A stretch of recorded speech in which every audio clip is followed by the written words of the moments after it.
Hey y'all. Thank you so much for joining the live stream. I'm your host, SharionSade. Thank y'all for being here. We haven't had two back-to-back live streams in a long time. Can somebody let me know if y'all can hear me okay? Oh, nice. I see you guys are already getting through the first season or the first few episodes. Nice. Hi, Minxie Martin. Minxie Martin says, I viewed the first four episodes so far. Wonderful. That's amazing. What a great profile photo you have. Nice. I'm going to make some donuts. I never cook. No, that looked so good. All the food looked so good. I was originally going to try and recap all the episodes, but I wanted to make sure they were thorough. So I decided to do the first two today and do the rest tomorrow in a pre-recorded, because with pre-recorded, I'm able to do a lot more and show a lot more because live streams can get a little hectic with so many controls. So the rest of the recap will be tomorrow, but I thought it would be fun to do the first two episodes today. Hi, Mina Ruth. Thank you so much for being here. It's good to see you. Nice. Have y'all tried any of the recipes yet? Let's see here. I was going to try that pasta. I've already bought the ingredients for the pasta, but I haven't made it yet. I'm making it this weekend. So I'll let y'all know how it goes. Oh, nice. Okay, as y'all fill up the room, I'll go ahead and start the first segment, the recap for episode 1, Hello Honey, featuring Daniel Martin. Keep talking in the live chat, ask any questions, make any comments, and then we'll continue the discussion on the other side of the segment.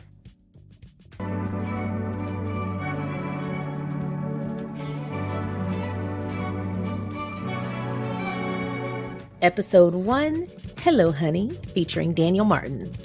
This episode, we see Daniel Martin, Meghan's friend of 15 years, who started as her makeup artist and was also beauty editor of The Tig. He comes down to stay with her overnight, and we get to talk a little bit about her welcoming him with a very beautiful welcome basket. But also, they get to make several dishes and do some fun activities. This episode started with Meghan beekeeping, and she explains that she's been doing beekeeping for over a year, and there are still parts of it that she's not comfortable doing alone, which is totally understandable. And she's still learning, which is great. We see her collect honey that will later be used to make candles with Daniel. In this episode, we see Meghan prepare several dishes with Daniel, as well as prepare snacks and drinks for his visit. She created truffle popcorn. She bagged peanut butter pretzels, which she shared with us that that's a longtime snack from her childhood.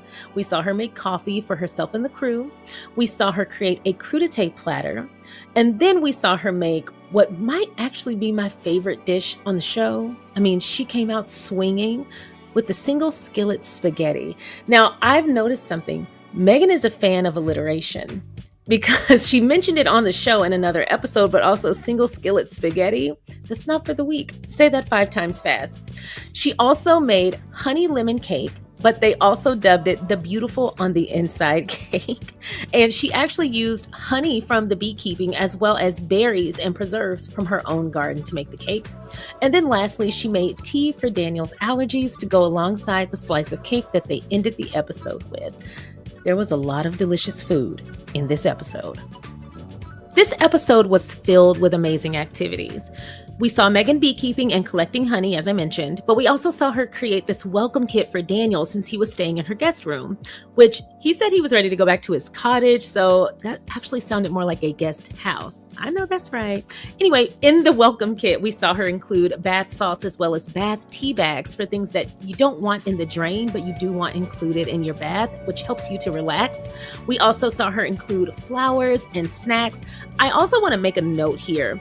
The idea of creating a welcome kit with all of that stuff is great, helping them to sleep better, to relax, etc. But I love the idea of giving people a little kit of snacks, especially for late night nibbles, as she mentioned, because that is a very unique discomfort when staying at other people's homes, because you don't want to go into the kitchen in the middle of the night. Like, you don't want to look like a raccoon. And if they shut the kitchen down once the sink has been cleaned out and the light is off, don't come in here until the morning. And so when you're staying over at people's homes, you don't want to start like rummaging through their things, but we all eat on different schedules. So having a little kit of snacks, that is genius. And I'm sure that helps with people not wanting to leave, like Daniel said. We also saw her and Daniel practice candle making using the pure beeswax that Meghan sourced. And the beekeeper that Meghan was working with, he said that pure beeswax in candle form purifies the air. I've actually heard something similar in a Beyonce interview for, I think it was British Vogue. She talked about the healing effects of honey in its raw form, as well as pure beeswax. And she actually has honey. She has a bee farm, and she sources her own honey as well as beeswax. And a lot of that is part of her sacred formula, her hair care line. And so I've heard a few celebrities and public figures talk about how amazing pure honey as well as beeswax actually is. Beyonce also said that she uses pure honey to help her kids with their allergies. So I thought that was really interesting. And then we ended the episode with Meghan making a pot of tea for Daniel's allergies. The more you know. So those were the activities that they partook in. Here's some of my takeaways. I also love this section of Meghan talking about hosting people and the amount of effort she puts into making sure people have a good stay. I thought that was really interesting for the simple fact that if you've ever seen the show The Game, there is this character named Jason Pitts who is notoriously cheap and kind of just sour all around. He's actually hilarious. But in one of the episodes, he made a comment that he intentionally has a terrible mattress in his guest room so that people don't stay long. And honestly, I've actually met other people who do the same thing. They have the little quote cardboard mattress so people won't stay a long time. And I thought that was so funny. It's messed up, but it is funny. And I love seeing the opposite of that and how much effort Meghan puts into hosting people and making them feel loved, warm, and welcome. I also don't think it's a coincidence that her friends are so loving and she is so loving to them. They, like I said before, they have such a beautiful, loving reciprocity between them. I also wanted to talk about Meghan's outfit choice when making the single skillet spaghetti. Mama said, "I dare you." Because do you know how bold you have to be to wear all white when making spaghetti, especially when working with tomatoes? Ma'am, you are a pro. She's clearly very comfortable in the kitchen to wear all white in general.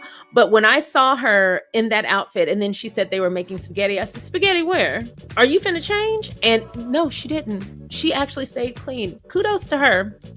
I also love that Daniel shared a little bit of insight into how he became a makeup artist. So he was inspired by his French grandmother. He liked to sit and watch her do her makeup. And then he fell in love with the ritual and the process of it after watching his sisters do their makeup as well. There is something to that process. I actually enjoy doing my makeup really slowly. I like to listen to music. Sometimes if I have a candle on hand, I'll light it and put it off to the side because the smoke will irritate your eyes if you're putting on mascara, but I like to have it smell good.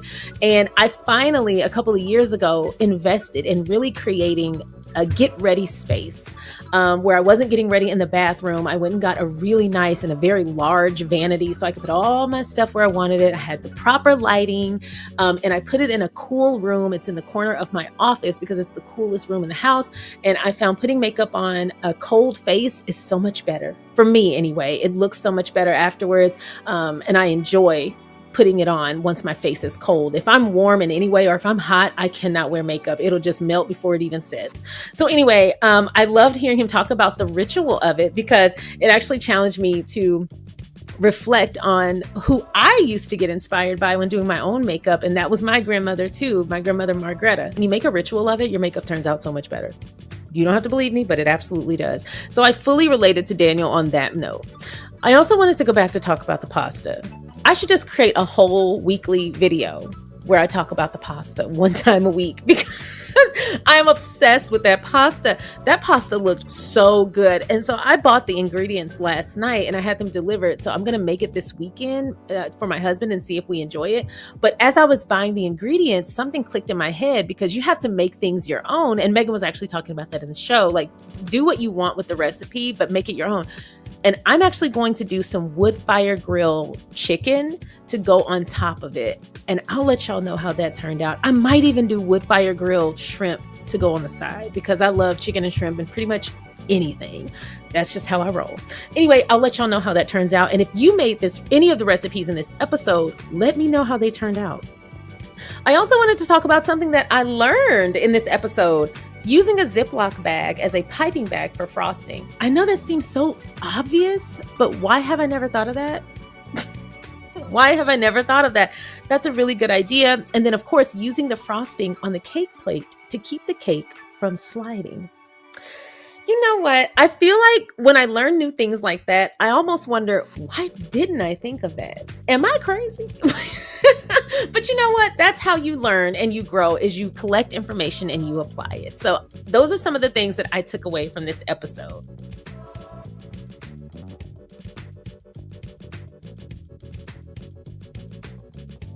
Your only ratchet friend. That's so good. It's your choice of adjectives that I really appreciate. Oh my god. Shut up. I can't. Toot toot. Beep, beep. My ride is here, girl. Gotta go. Episode 1, Hello Honey of With Love, Meghan on Netflix was a slam dunk. It was funny. It was fun. We got to meet Daniel Martin, and most of us have already met him in the other documentary, Harry and Meghan, the docuseries. And so we're familiar with him, but it was really great to have some time to get to know Daniel and share some of his story and some of his career. And I look forward to seeing him partake in more projects in the future. I would love to get to know more about him. I actually follow him now on social media, and he has a really great Instagram page. He always shares really good stuff. Also, I really enjoyed the food in this episode. It definitely started the show off on a very, very high note, and it set the bar even higher. And so I've already watched the whole series. It's up from here. However, so it just keeps getting better and better and better. But to start with that amazing dish that got all of us salivating, she knew what she was doing. She knew I was not about to turn it off. I was hooked right then. But I love the behind the scenes stuff. I love seeing her talk to the crew. I love seeing her beekeeping and those little relationships where she's just light, easy, fun, and just having a good time. I really liked this episode. It did exceed my expectations because I thought it was just going to be cooking. We got so much more, but I know why I felt that way. I actively avoided any information leading up to this. The only thing I leaned into were the sneak peeks that were released by Netflix or Meghan herself. So anything outside of that, I tried my best to avoid so that I could have exactly that experience, and it was absolutely worth it. Tough, but worth it because I really did want to go deep diving and looking for info. I was excited about the show, so I wanted to do deep diving. So episode 1 knocked it out of the park. I love everybody that we were introduced to. It's great that the crew is actually part of the show.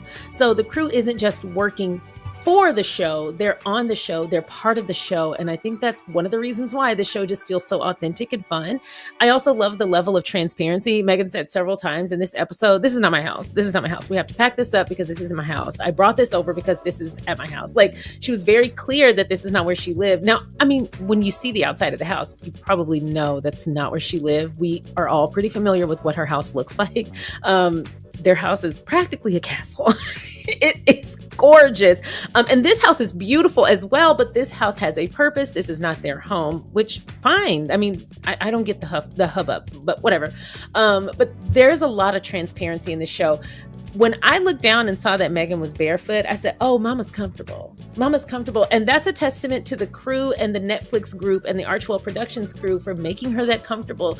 I also saw in a couple of quotes in the People magazine, the Meghan interview, where some of the crew members mentioned that was the goal. They wanted Meghan to feel at ease. They wanted her to do her thing and to have fun. And they definitely achieved that.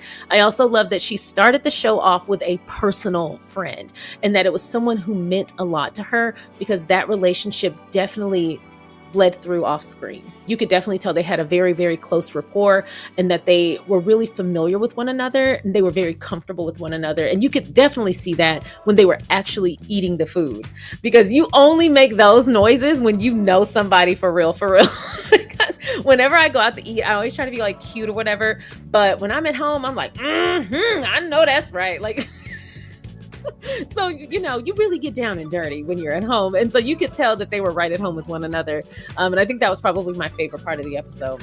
Y'all let me know, what was your favorite part of episode 1? I know you probably loved everything about it, but was there anything specifically that spoke to you or stood out to you, particularly the recipes? Is there any one recipe from episode 1 that you felt compelled to try or seek and look for? Y'all let me know in the comment section below.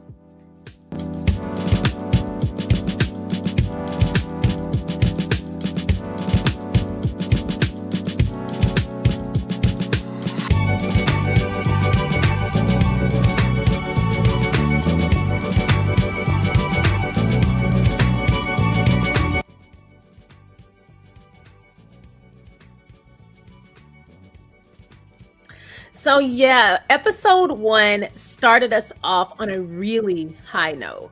I really enjoyed it. Now, yesterday we did a first impressions where I watched the whole first season in one go or watched all 8 episodes in one go and just gave you my first impression. But today I got a chance to really deep dive into every single episode, or excuse me, the first 4 episodes. And then tomorrow I'll finish the recaps. But there were little things that I noticed on the rewatch. Like one, I really love how in each scene, Meghan is really dressed to the nines. However, it's appropriate for the activity she's doing. But when I saw her wearing all white to make pasta, I said, she is right at home in the kitchen. Because that is a feat even the best cannot accomplish, is wearing all white in the kitchen. I just noticed that all the photos that I have displayed of Meghan in my bookshelf, she's in all white as well. But I noticed that right away when she said she was making pasta. I was like, oh, I wonder if they're going to change or whatever. And when she did, and I was like, oh, okay. Now it does help that she wasn't just using red spaghetti sauce, but even tomatoes, cutting tomatoes can be a messy job, especially small ones, because even when you think you have it under control, they'll just squirt something out at you, especially those little nasty seeds. So I'm glad that she stayed crisp and clean, but that was quite a bold move, if I do say so myself. Oh, it's good to see y'all. Thanks so much for joining. It's like in the middle of the day, kind of late in the day. So I appreciate y'all for being here. Hi, Paula Newman. It's good to see you. Paula Newman says, hi, Sharion. Loved Meghan's show. So joyful and relaxing to watch. I agree. It was very joyful. I love things that can kind of help me elevate my mood, especially since there's a million and one things in life that will bring you down. It's great to have yet another thing that'll put you in a good mood. Earlier today, I hate when I make realizations about people that I thought I understood, not knew, but I've been following this creator on TikTok for a long time. I think her name's like Me Snarky or something. I don't know. But anyway, I've been following her for a long time. And she posts about women in history and entertainment, and she tells like their real stories, especially misunderstood women. And so I thought her content was really good until today when she posted about Meghan's show, and out of nowhere, without any provocation whatsoever, she says, y'all know how I feel about Meghan. And I was like, oh, I've actually never seen her talk about Meghan. So how do you feel? Kind of weird. I was like, oh, okay. How do you feel? And she says, I'm not a racist. I'm not jealous or any of this other stuff. I'm not a royalist. She said, but it's just something about her I don't like. Her vibe. I don't like actors. Now, out of all the professions in the world, she doesn't like actors. And I looked in the comment section because I'm like, is anyone else as taken aback as I am? And yes, several other women were like, that's a tale as old as time. You don't know why you don't like her, or is it you don't want to say why you don't like her? And i.e., she's probably one of the ones that was like, it was supposed to be me. But anyway, I saw this little coven of negativity about Meghan, and no one knew why they didn't like her. They just said the show was annoying them. And so I actually saw that before I started my deep dive. And I've already seen the show, and to me, there's nothing annoying about it. But when I went back and did my deep dive today, and with that in the back of my mind, I realized why some people are rubbed the wrong way about Meghan. Do y'all remember when we talked about some people will hold on to their misery? Oh, I don't want to leave your comment up as if I'm responding to you. But y'all know, we talked about some people will hold on to their misery because it's all they know. Then it dawned on me, girl, her name is Me Snarky. Her whole brand is negativity. Of course, someone who's filled with joy would irritate her because that completely negates the purpose she has on the internet. But I did unfollow her and I let her know why. I just said, how disappointing. And as a Black woman, I am very familiar with people just not knowing why they don't like me and just, it's just my vibe, or you're intimidating. That speak for you're Black and I'm intimidated, but I'm blaming you for it. Or you don't fit into the Black box that I put you in. How dare you? I think, and I got this comment yesterday, so this is not my original quote, but somebody said this yesterday in the live chat. If it was you, let me know in the live chat that it was you. But someone said, there are a lot of people who cannot handle seeing people of color or people who they feel should be in a different position. They cannot see them in a position where they're respected. And that is probably the most concise explanation for the people who are in that middle ground, especially those who say, I'm not racist, but that's a big but. That's like me saying, I don't hate dogs, but my schnauzers would be like, but what? What are you finna say, heifer? Finish that sentence. But no, I'm not racist, but I just don't know why I hate this Black woman who's literally just spreading joy. It's so disappointing.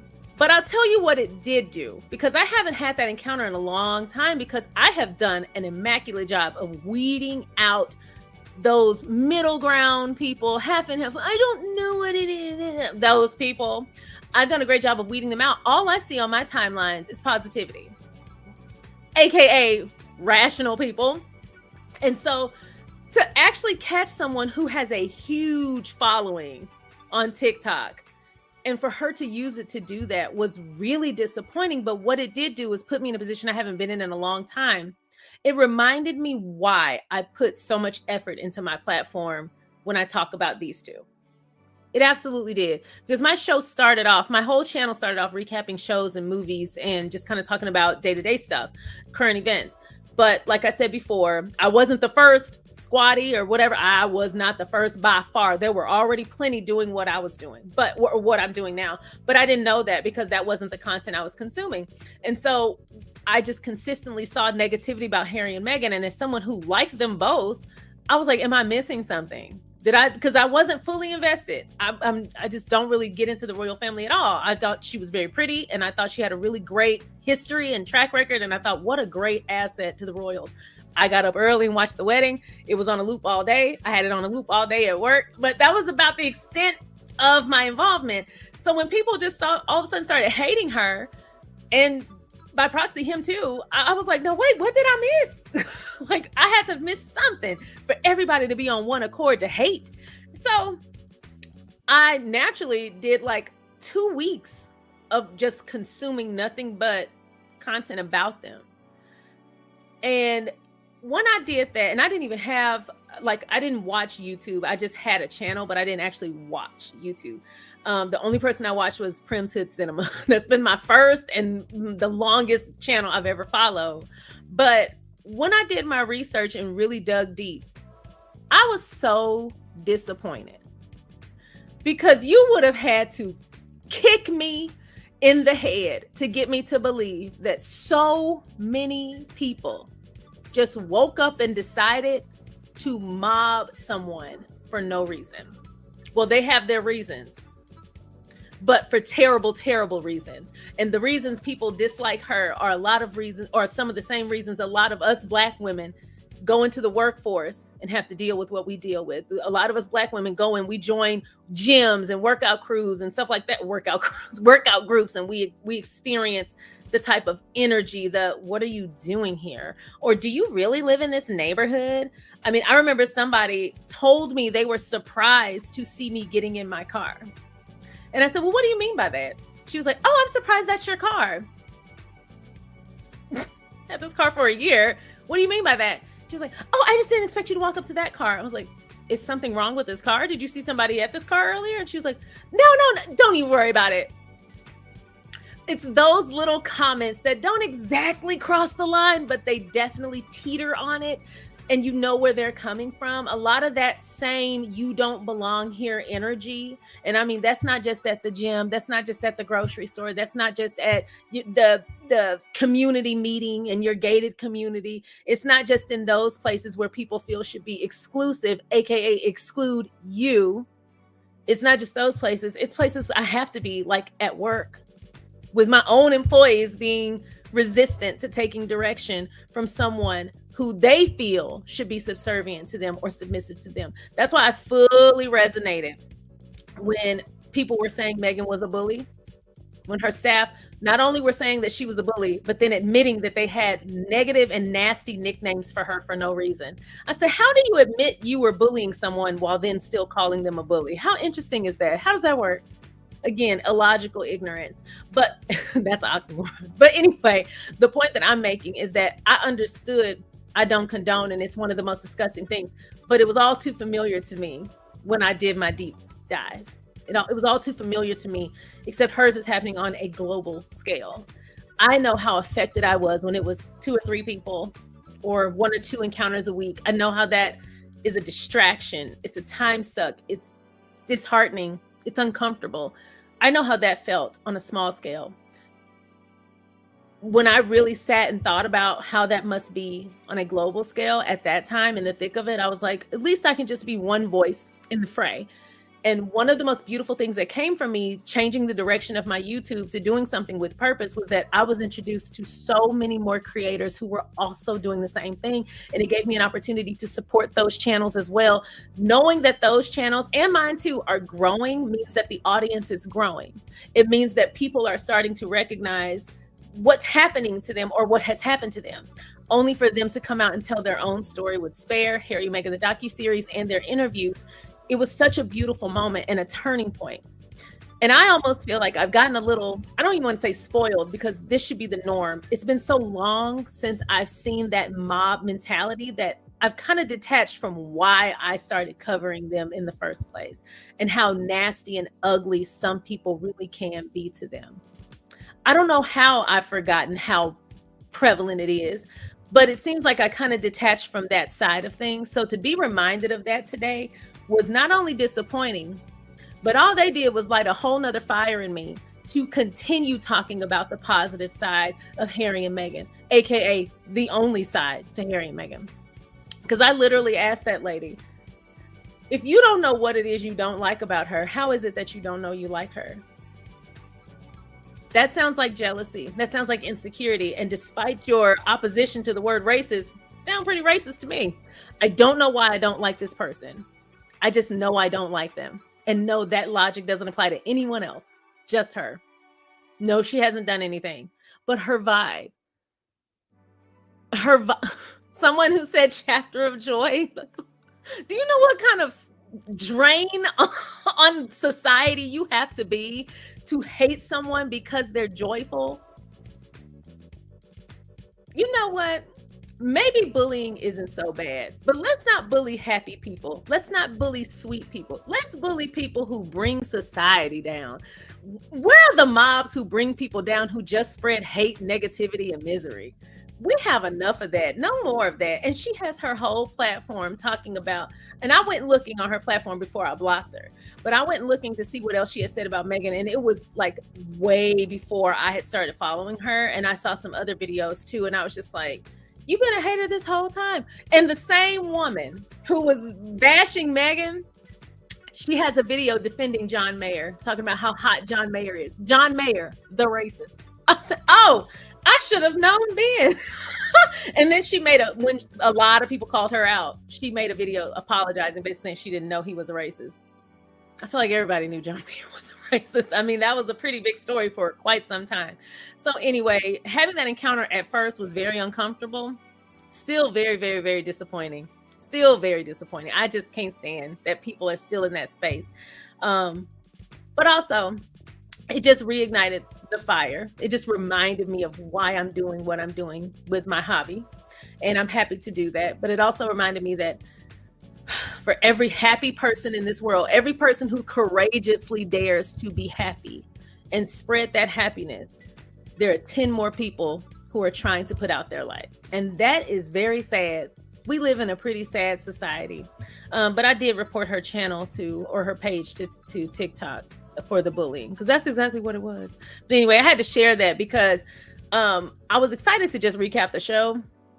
But after seeing that, I said, you know what? I'm excited all over again to have the platform I have to get to do what is clearly a worthwhile activity, which is drown out the noise. And I'm glad she identified herself, because I was a big supporter of hers. I was always retweeting or reposting her TikToks and commenting and engaging so that it would grow, because she was always talking about the female plight in entertainment and history, only for one of the most bullied and abused women in entertainment and history, only for her to join the opposition against this woman. I said, wow, isn't that crazy? Anyway, a lot of people were very unhappy with her feminist platform attacking Meghan. Literally, a large feminist creator attacking Meghan. If that's not brand suicide, then I don't know what is, because ma'am, read the room. My goodness. Everybody keep your hate under wraps, please. That would be great. And address it with yourself. Hi, Sharon, Marsha, Lawrence, Hunter. Thank you so much for being here. Oh, I love your profile picture. You have your family in there. That's great. I love that. Sharon says, I'm doing the pasta, the 1 skillet pasta. Why am I having some shrimp? To mine are some scallops. I received my email yesterday. I downloaded to my fax machine, printed it off, and frame it. Don't judge me. I am not judging you, but I really hope that pasta was good, because I'm gonna be honest, it sounds good. I almost bit this microphone. That sounded very good. Oh my goodness. Did you post a picture of that anywhere? Tag me at SharionSade if you did, because I want to see what that looked like. That sounds real good. Hi, Shelly Miranda. Shelly Miranda says, hey, y'all, trying the donuts. Ooh, okay. So did you already make them? Or if you did, did you post it anywhere? Not me getting obsessed with food pics. Hi, Minxie Martin. Minxie Martin says, I'm going to make some donuts and I never cook. Oh, well, good luck, Minxie Martin. I'm sending you nothing but good vibes. I'm sure you will be able to knock it out of the park. We were all a beginner at some point with every single dish we make. So, the good thing is, if you mess up, you get to just keep trying, which means you just get to keep making donuts. I say that's a pretty worthwhile task. Good luck with that. I know that's going to turn out good. Hi, Sharon, Marsha, Lawrence, Hunter. Sharon says, I did all the episodes Tuesday night at 1 a.m. I'm in Chicago time zone. Wow, me too. Wait, yeah, I am too.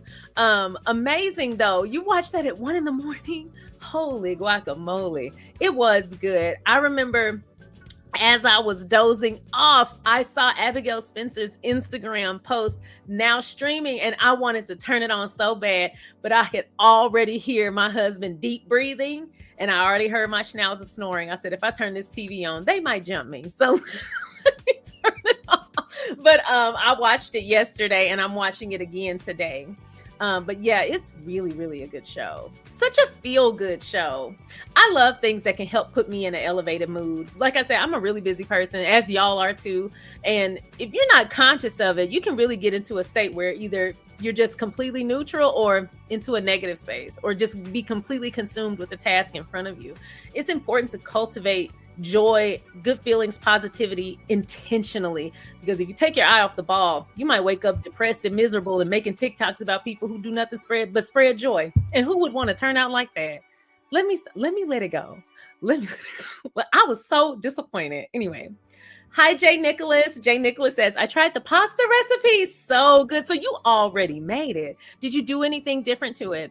The only thing I did, why didn't I just finish reading? The only thing I did differently was add shiitake mushrooms. I know that was good. Did you saute the shiitake mushrooms before you put them in? That's like my weakness. I'm quick to saute some mushrooms and put them in everything. Hey, Minxie Martin. Minxie Martin says, I love the way Meghan brings her family life into the show. Yes, I love that too. And her friends. I love that she shows like her community, what's important to her. It really did help me feel like I got to know what her life actually looked like. I don't know, obviously, I don't know everything, but it was really great to kind of have that confirmation that she is absolutely surrounded by a force of love. She is absolutely protected. May we all be blessed to have that. That's amazing.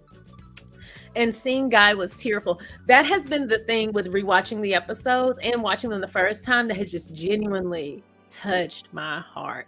I cannot imagine what she is going through. And for all pet owners, most of us know that that is something we will have to experience. It doesn't change how hard it hits when it happens. So my heart just continues to go out to her. I'm glad that she's able to stay busy. I mean, my God, Meghan is very busy. But my heart goes out to her because I know those quiet moments will catch up to you. It was great to see him.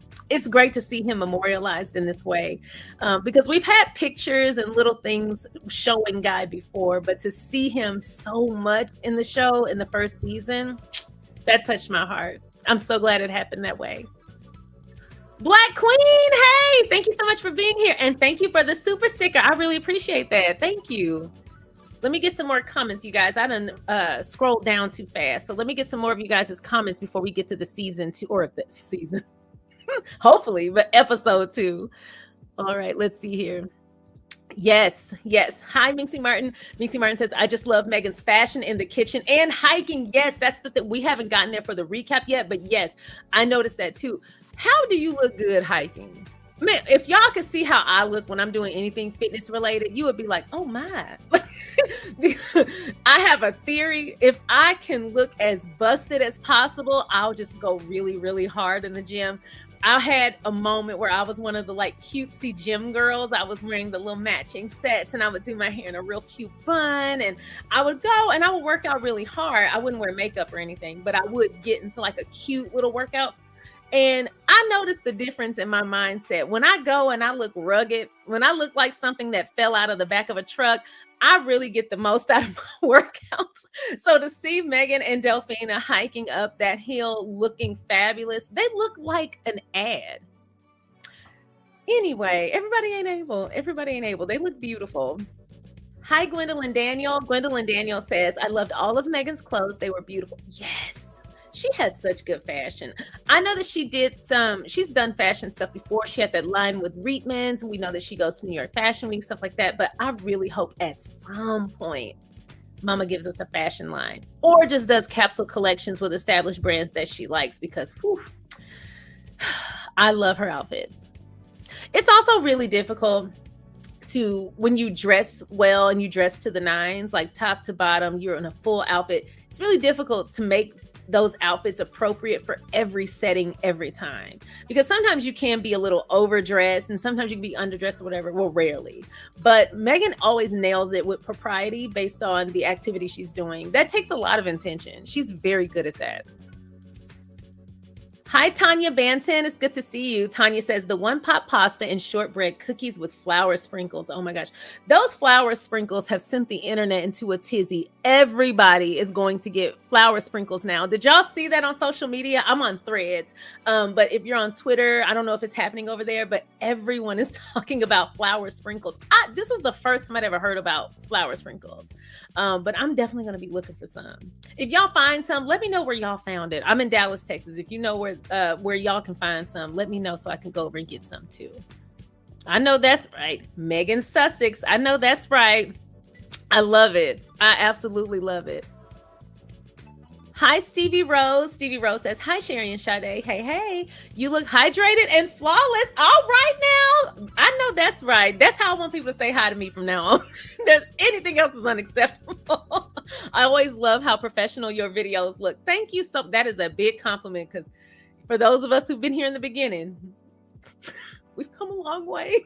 We've come a long way. Y'all have rode with me through some difficult times. But thank you so much. That is very sweet of you to say. Thank you. Hi, McCoy Lady. McCoy Lady says, "Hey there. This show shows you just how beautiful she really is. She brought it home. I truly love it. Thank you for sharing. Thank you for being here." And I completely agree. It definitely shows like that she puts her heart into things, even small things. I've been pulling away. I'm almost conceptualizing whole videos based around these small sections of the show because there's so much to take away. But something that I am pulling from my rewatch is there's a lot of little quotes and little philosophies that apply to life. And I was like, I want to compile a list of those and we just talk about them in one video because I'm a sucker for a good quote. And she has a lot of little philosophies that she shares. The fact that she said we're not aiming for perfection, we're aiming for joy. It's just about being joyful. Like she said several things that have made me like, you're speaking to my Virgo soul, Meghan. I'm trying. I aim for perfection a lot, and that is a never-ending battle, and it is an always disappointing battle because it's not possible. This show really did help me to see that it's okay to be happy and have fun when doing day-to-day tasks. Make those things fun. I remember this TikToker, gosh, what's her name? I can't remember. If I remember it, I'll let you guys know. But there was this TikToker who says it's important to romanticize your life. And I was like, well, what does that mean? Like that sounds inappropriate. I'm not a lady of the night. But what she meant by that was take the little moments every day and actually take your time in those moments and make those moments enjoyable. For example, if you're taking a bath, which it's interesting that would come up because that was in the first episode. But when you're taking a bath, take the time to truly dress your bath. Put bubbles in it. Put your Epsom salt in it. Put your Calgon Take Me Away in it. Light your candles. Light your incense. Set the tone. And I took that to heart years ago. I've taken time to actually take slow baths every day, twice a day. I start my day with a bubble bath. I end my day with a hot bubble bath, and I like my water hot. I set my settings to hell. I like my water real hot, and I like my bubbles real high. So I bought some nice hypoallergenic, eco-friendly bubbles so I can put as much as I want in there. And I light a lot of candles in little containers because I don't want any fires, and I just relax. I also do meditations.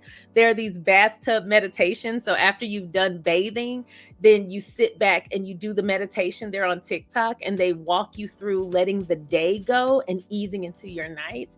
That has been one of the best decisions I've ever made, was to romanticize the very small things I do every day. I also bought a towel warmer for $45 on Amazon, and it has been a game changer. I put my pajamas and my towel, my big towel, in the towel warmer. By the time I'm done with my bath, I'm wrapped up in cozy and warm towels, and my clothes are nice and warm.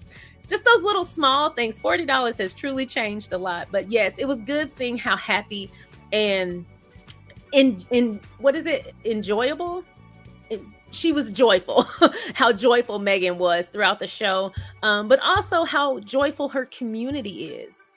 That's important too, because it is really hard to cultivate good vibes when everyone around you is not doing that. You have to be on the same page and on one accord. And I love that they have curated a community that is on the same positive vibes as they are. I think that's a testament to something we should probably all be striving for. And I know I am. I'm working in that process to find more joyful communities, like my book club. That's like an area of joy. Some of the friends that I talk to, I've kind of limited how much I talk to some friends. Just we're at different places and they can kind of be a little negative, but the ones that are in a joyful state, I'm like leaning more into talking to them 2 and 3 times a day, more often than usual. It definitely helps. It definitely helps. Hi, Black Queen. Black Queen says, I love when I'm up front killing Zumba and putting my twist on all the songs. I know that's right. And the Beckons and Karens in the back hating. Yes, you have to. Now, what is it about Zumba that brings out a particular type of person? Because I've also done Zumba and there's this like hostility from some of the people. I don't get it, but I have also had a similar experience. But don't let that stop your shine. I love that you give them a show. You watching anyway, give them a show. They do hate when we thrive without apology. Yes. It seems like people sometimes want you to ask for permission to enjoy things that we should all just have the right to enjoy. It's very strange. You know, something I noticed too, and this is not a testament to everybody in Boca Raton in South Florida. By any means, there's some wonderful people in Boca Raton. But something I noticed in Boca Raton when I would go to the gym over there is there's a certain community of people that happen to live in Boca Raton. And the community in that area are some of the worst human beings walking this earth. I mean, if you look at them, they're scowling. I remember once we came to a 4-way stop and I waved for the woman to go because I don't like driving fast. So I eased through stop signs so I can look around. And so I was like, you know, she can go first.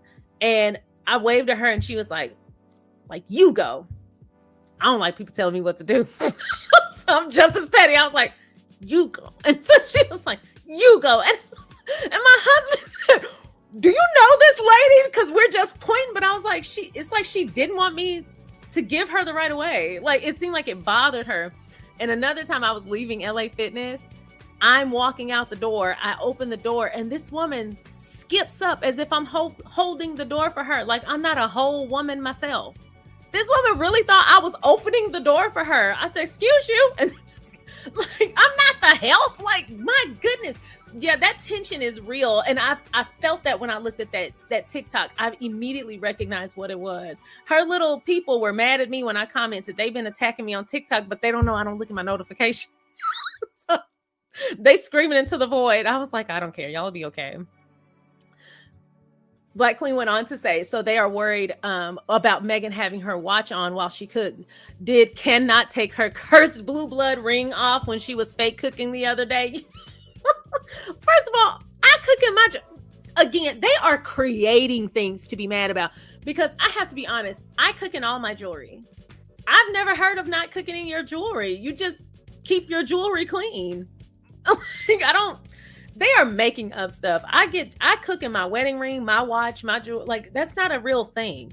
And my grandmama, Margaretta, she was dressed to the nines from the top of the day to the end of the day. She wore all her jewelry. She was a whole housewife, like and a house mom, a stay-at-home mom. But she didn't go anywhere. She just got dressed to be dressed, and she cooked 4 and 5 course meals a couple of times a week in all her jewelry and nice heels.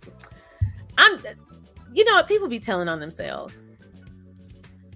Hi, Michelle Hewitt Edmond. Michelle says, I'm saving the last episode for my birthday quiet time celebration. So far, I have been re-inspired to cook a few dishes, but it was great to just escape and enjoy these moments. I love that. It's actually gotten me into gardening. I tried to grow a gardenia on my balcony when I first moved back to Texas. So yeah, it got me re-inspired to try again because that little gardenia looks half dead.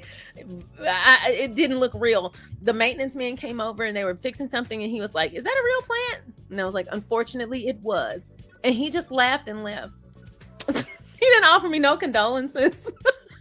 But I'm glad that you're saving that for your birthday. That sounds like a really great way to celebrate your birthday. Yes, thank you so much. Gina Hero, thank you so much. Gina Hero says, please remember to leave positive reviews about Meghan's show. The derangers and bots are trying to discredit her show and leave terrible reviews. ChatGPT has only recorded the bad reviews. Oh, that's terrible. See, ChatGPT, anyway, that's a conversation for another day. Yes, at the end of the show today, I'm actually going to put in the description box the links to every platform where she can be, the show can be rated, so that if you come to this video, especially if you're watching on replay, once you're done, please go to the description box and click those links and just 10 stars, 5 stars, whatever's the highest, if that's how you feel. But, or if you don't know how you feel, choose how I feel. 10s across the board, positive reviews only. Thank you. Those people are really committed to hating, aren't they? That's so scary. I sometimes worry that I live in a world with those kinds of people. That's so dangerous too. Those people just sit around and just harbor hate. My goodness, I feel bad for their neighbors. Hi, Miss September 15. Miss September says, I'll bet the royal family are upset about is that they now wish they had taken the half in, half out. The royal family thought they did something to hurt Harry. See, that's why, what did Nene say? You never win when you play dirty. But no, that's exactly why you don't operate out of spite. That's exactly why you self-check when you do anything and you don't wish harm on people, because it will blow up in your face. There is just something so powerful about Meghan simply choosing joy. Of all the things that she could focus on, of all the things that could truly get her down, the fact that she chooses joy, I will never say it is anything short of courageous, because my goodness, I don't know how she does it. And genuinely, her experience in this world is uniquely one of one. She's the only person going through exactly what she's going through. She doesn't have a precedent to follow. She's a pioneer, and it's great to see the high road that she's chosen to take. And I'm glad that she has found the joy that she has had, because she deserves it. At no point has she done anything wrong to not deserve joy. It's just, it's so crazy how the conversation about the abuse Meghan has experienced and the people who are rude to her and wrong to her, it's so crazy how that conversation has morphed from they're doing this for their own reasons and Meghan hasn't done anything wrong, to the general conversation being, well, whether you like her or you don't. How many people do you feel in this world should be preceded by that? Like if I were to introduce you to a friend of mine, Miss September 15, or whoever is listening to this, if I were to introduce you to a friend of mine and I would say, hey, so this is my friend, Miss September 15, whether you like her or don't, you would be like, excuse you? You might put me in a headlock, and rightfully so. That is very, very rude. The fact that that's like the general conversation around Meghan, it's frustrating to me, because it tells me everything I need to know about the person. Like, no, you need to go back to the beginning. Why don't people like her? There is no real reason for people to dislike her. The royals did that. The media did that. And now people have decided that that is the way it's going to be. And that is just very unfair. I love that they have told their story, but the fact that they have told their story for people who still dislike them, it tells me not only do they not do due diligence, but they're idiots. I mean, I'm not even gonna put it in a nice way. They're just idiots. People who don't like them are idiots. I'm not saying you have to like them, but there's no real reason to dislike them. So that tells me everything I need to know. And that's why I always bring up Beyonce too, is because a lot of the reasons people don't like her is the same reasons people don't like Beyonce. I don't like to see someone who looks like you, who comes from where you come from, winning. Someone else should be in that spot. And I always want to make it clear, that's not just coming from racist white people. That's coming from a lot of people who are just not comfortable seeing people of color, even other people of color subscribe to this sometimes, in a position of respect, authority, and power. Some people just genuinely are like, you don't deserve that. You weren't born into the body for that kind of life. It's very sad, but it's very true. And that's also why that article that Mina Ruth sent me, 2093 Mina Ruth, that article we read the other week about, was it the politics of resilience and joy? The resistance, joy through resist, or resistance through joy, of Black women just choosing to be happy and living a comfortable, soft, luxurious life. It threatens the status quo. And that's why in and of itself, Black women choosing to not be the crossbearers for society, choosing joy, choosing peace, choosing a life of ease, is an act of resistance. It absolutely is. Look at how people are reacting to Meghan simply gardening and cooking and having fun with her friends. That is crazy to me. Genuinely, you don't even have to necessarily be a fan of Meghan. Like if you don't want to dress like her, or you don't find the things that she does with her time to be interesting, whatever, you don't even have to outright be a fan. You could be completely indifferent.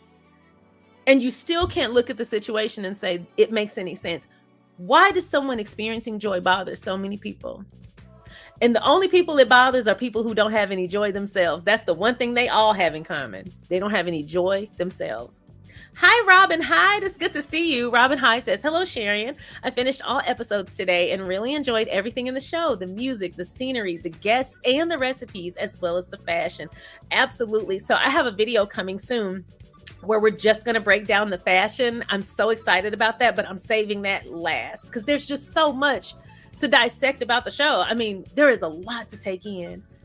And I'm gonna tell y'all, if I try to go back and garden, I'll let y'all know how it go. I'll be honest. Hi, Dorothy McCaskill. Dorothy says, Meghan made me think about getting outside and start working in my garden. Oh, that's great. What do you grow? Let me know in the comments. What do you grow? That's amazing. Hi, Black Queen. Black Queen says, please compile the shade that Meghan France threw at the Unroyals and Derangers. There's a few. Love it. Before, during, after. When I heard her say that, I said, I know that's right, ma'am. I know that's... Did y'all see people? No, you didn't. I actually saw someone on TikTok. They reposted it, or no, they tagged me in the comments. That's what it was. They tagged me in the comments of someone, a whole TikTok video of someone being upset that Meghan took that daisy... What was it called? It's like a daisy. Let me see. I forgot what it's called, but it's like the daisy thing, the daisy chain.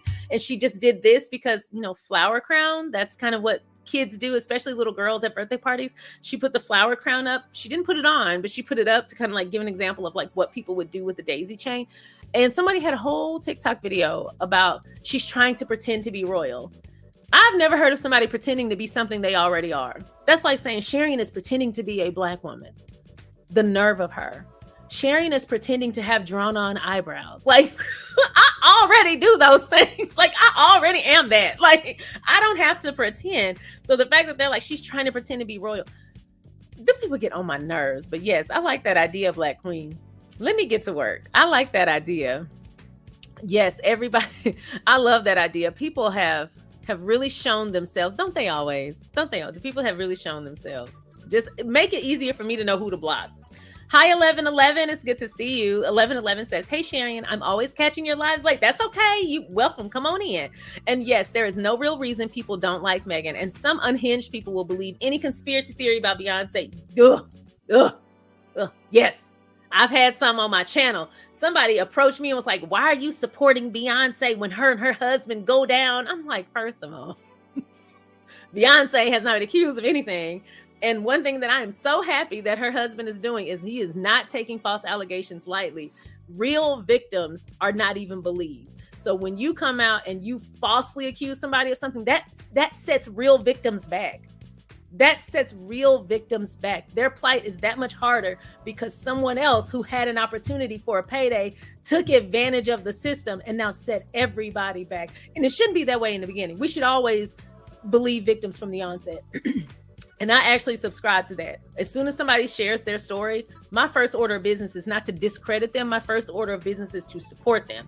And then I check the facts. I don't believe in just going with anything without fact checking. So I support first and then I check the facts. And when I supported her first, I said, oh my God, that's awful. If that's true, I want justice for everybody, for her and for everybody to go down, whoever did it. Then I started looking at the facts. I said, now, wait a minute. None of this makes sense. And that's from the outside looking in. I know if my barely tapped in self was poking holes in the story, I knew that his lawyers would. I'm so glad that he is suing not only the false accuser, but also the lawyer who tried to take advantage of the system.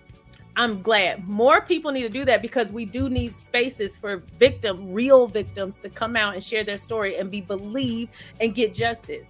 We shouldn't have this kind of stuff going on because people want a payday.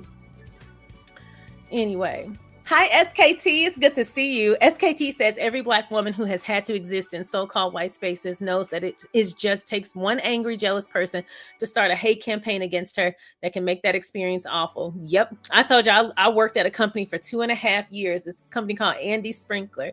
And the women there were so nasty to me. And I never knew why. But when I got there, it was microaggression after microaggression after microaggression. I mean, the basics of microaggression, touching my actual hair, like stuff like that. And like when I drove at the time, he's my husband now, but at the time, my boyfriend had a new Mercedes and I had a Jeep Patriot and it was several years old, but he had a brand new Mercedes. And so I started driving that to work sometimes. And the attitudes that came my way, I hope you paid for that outright. I hope you're not trying to make a note on that. Like, real hostility. It was crazy. I was like, my boyfriend bought this outright, but even if he didn't, that would be our business. Like, I was surprised. Like, people are really outwardly hostile. People really do put their bias in action. if I had a bias, I feel like my modus operandi, the first steps would be to check that. I'd be like, dang, why did I get a little irritated with that person for no reason? Like, I would want to check that. But I also don't want to show up in the world and cause anybody harm. So I think that it's all about what you're here to do. I want people to feel good when they interact with me. I want to leave people better than I found them. And a lot of people don't feel that way. And that makes me sad. It makes me happy, though, to know that my grandparents specifically, but also my aunts and uncles, and then also my parents did the work to try to create a human being who made the world a little bit better. I'm glad that I got the dice rolled that way for me, but it also makes me sad that there are a lot of people who can't say that, because then they fill the world with misery. Kind of reminds me of that meme, when I'm hungry and I fill the room with negativity. That's how those people operate. Because yes, I do that. If I'm hungry, I'm in the corner. So that's how they are all the time. Hi, Shirley Holland. Good to see you. Shirley Holland says, derangers and haters are just miserable. Yes, that really is it. Meghan is a real California girl. She is so creative. When she was cooking with her guests, her love and sensitivity shines bright. I love that. It takes a lot to be vulnerable. If you cannot be vulnerable without being courageous, especially in today's world, because people see vulnerability and see that as weakness. That's why I always say, in order to be a happy, a good person, when you show up in this world and truly want to be a good person, you have to be equal parts good and equal parts protected. And I learned that lesson too late. I always just assume, well, everything can be worked out through conversation. No. Sometimes you have to get ugly. Sometimes you have to get ugly and give them the grandma stare. Sometimes you have to be ugly and get ugly for people to recognize that you're not the one, because you have to protect that light. People will really try to put it out. It's crazy, but it's true. Hi, Miss September 15. Miss September 15 said, I just loved everything about the series. I love the spot with Vicky. I have some of Vicky's products. I didn't know it was her company. Wow. Which products do you have? And what do you think of them? That's amazing. Okay, y'all, I have talked y'all's ear off too much. Let's go to the next segment. Keep lighting up the live chat and we'll continue the discussion on the other side.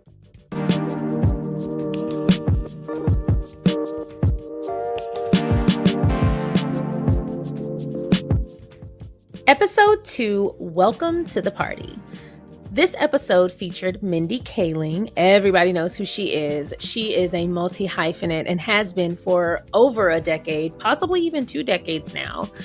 They met a few years ago when Mindy came on to record an episode of Archetypes podcast with Meghan, and Meghan said that they have remained email friends ever since then. So it's great to see that they have continued that friendship, and now it's manifested into an episode of With Love Meghan.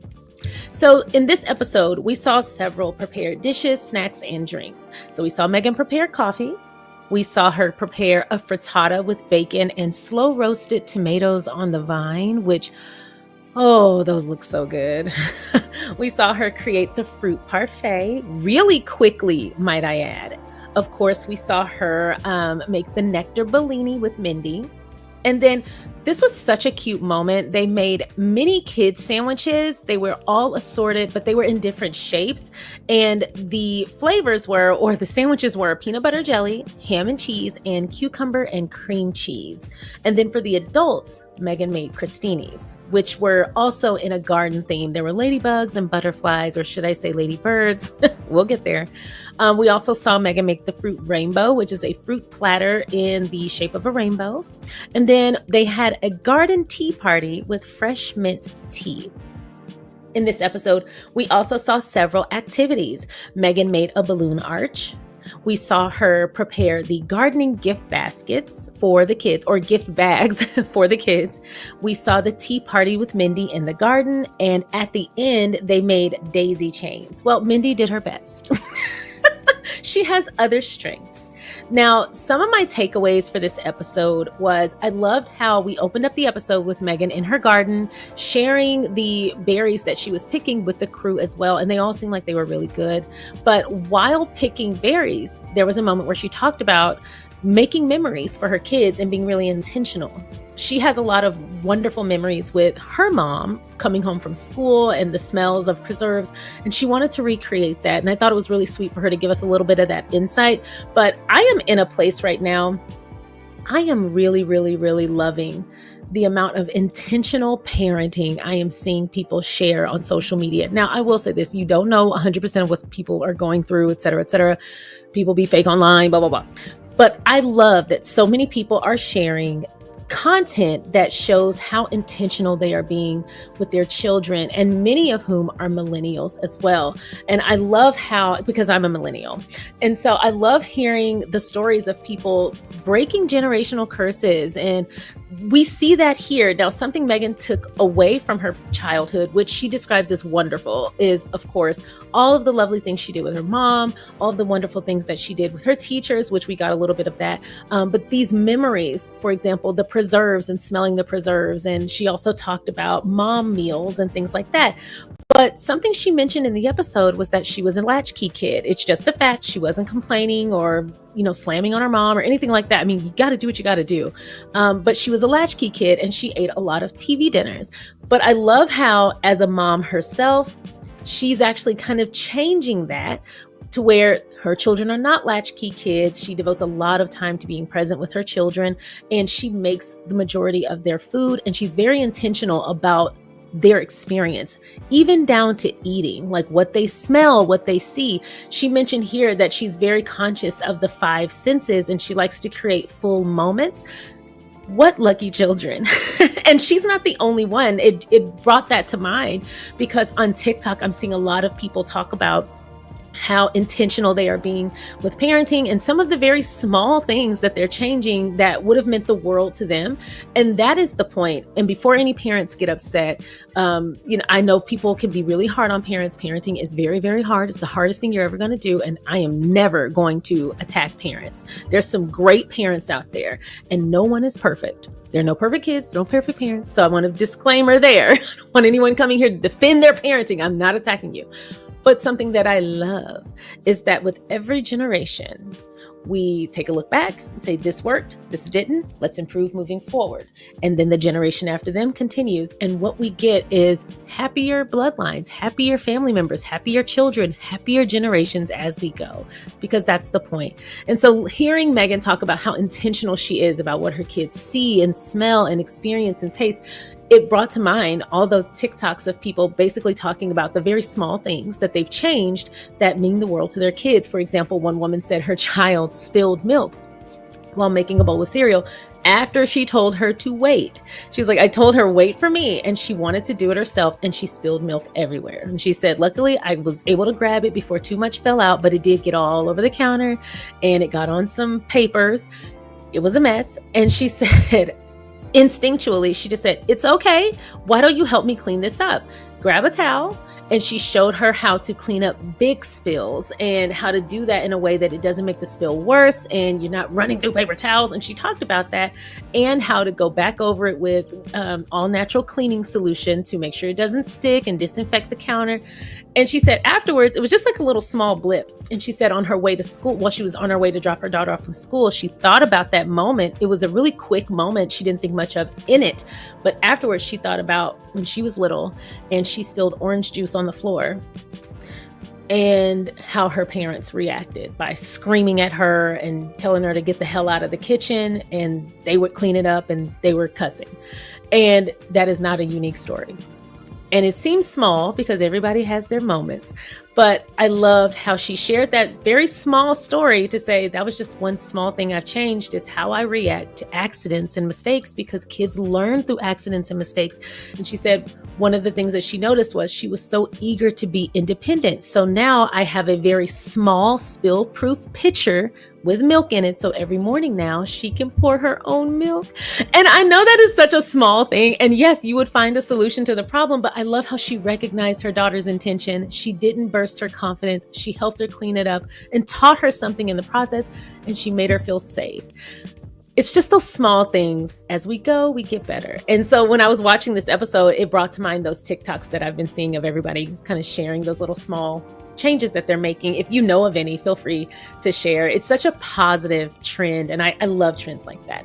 So anyway, that brought that to mind, that scene of Meghan talking about being intentional about when they get home from school. When I used to get home from school, I loved when my grandma was with us. because I could always smell whatever she was cooking outside the door. And we would walk home in a group from the bus stop.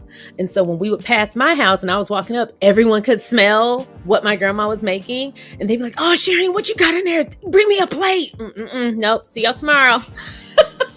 And I would walk in and get my food off the bar and take it to the table and eat right after school. Now that, very positive memory, grandmama. We also saw that Meghan talked about the American Riviera Orchard preserves, which are now as ever. But when she first started sending them out, they were numbered 1 through 50. And Mindy had me cracking up. She talked about looking to see what number everybody got so that she could establish the hierarchy. And Meghan was like, it literally meant nothing. Number 1 had to go to mom. Everybody else was just in there. And I love that she reassured Mindy, but that cracked me up. And I love, Mindy's humor is not necessarily jokes. Mindy makes jokes of things that a lot of us do, like the little embarrassing things we would never admit, like, who got their plate first? Like little things that we notice and maybe we shame ourselves for. She is so funny. She will call it out to the light. Another really great moment in this episode was Meghan's fashion moment, where she talked about liking to wear things that were high-low. So she had, I believe it was Zara pants, Laura Piana top, and Jenny Kane sweater, which we talked a little bit about yesterday, so I won't go back and forth because we already discussed it, but I just thought that was a really great fashion moment. And that's a big compliment coming from Mindy Kaling, because Mindy Kaling has excellent fashion as well. And if you don't follow her on Instagram, I suggest you go follow Mindy Kaling as well, because she actually released the details of that outfit, as well as her stylist, who also has social media and also shares a lot of really great content regarding fashion and style. So if that's your jam, go to Instagram.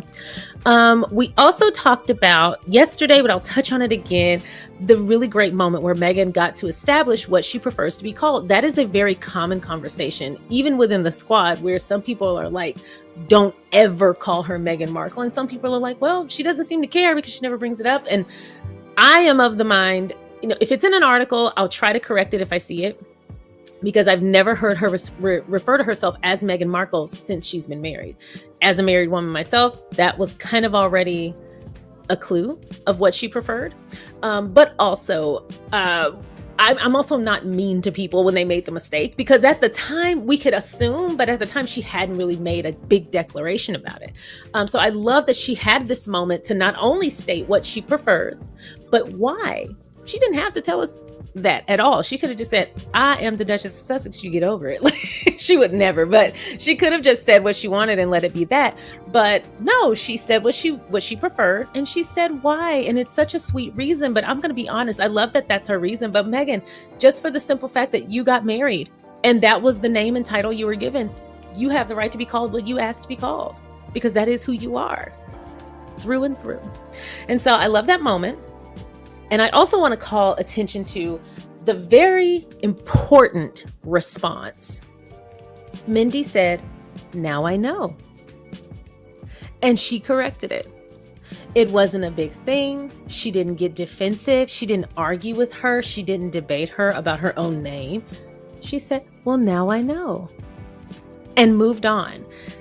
That is how you respond when someone corrects you. I find that a lot of people struggle with being corrected.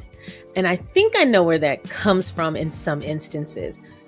When people aren't doing the correcting, a lot of times they take that as an opportunity to be belittling and condescending. A lot of people do that. Teachers do it, which of all people who should not do that. Some teachers do it. Administrators do it.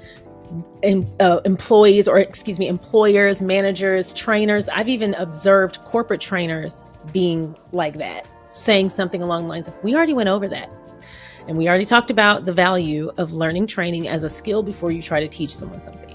And so I've noticed a trend of anytime someone has the floor and it's time to correct, they take that as an opportunity to beat the hell out of the person they're talking to.